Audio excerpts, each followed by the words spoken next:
Hi everyone. I was asked at La Raza to create a demonstration or an explanation as to how to get all of the purchase requests and payment requests that we're now getting electronically in a much easier fashion, and I'm just going to show everybody what I do, and that is that I have a rule set up so that when it comes in it all gets put in one folder.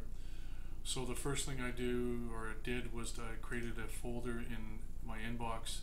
So here I'm going to go to here and collect and create a new folder, and I called it purchase slash payment requests, and then OK. So it's created the mailbox, and I'm going to go down to it now before I actually start making any rules.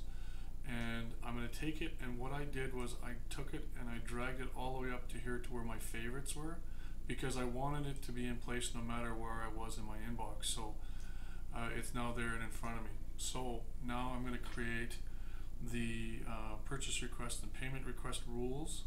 So I'm going to select on, I've got a purchase request here, and you notice I got a payment request here, and they are two different things. So make sure you create a rule for each one. So I'm going to start with the rule for a purchase request. So I'm going to create the rule, and I get a window that pops up like this. And I'm just going to delete this part because then it's specific to that one type of purchase, that one specific purchase request, the numbered one. I want it only if the subject contains purchase request for it to be put in my mailbox.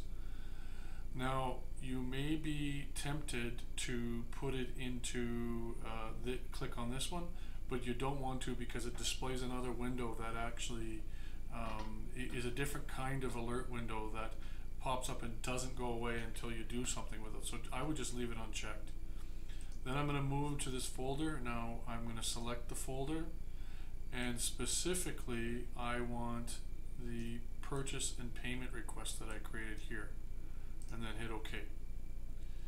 And then I'm done. I just hit OK, and it's going to ask me if I want, if the rule's been created and should I run this on messages already in the folder. I clicked on that and then I hit OK, because as you can see what it did is it went through and it found any in the folder, which is a good idea because we get so many we might forget some.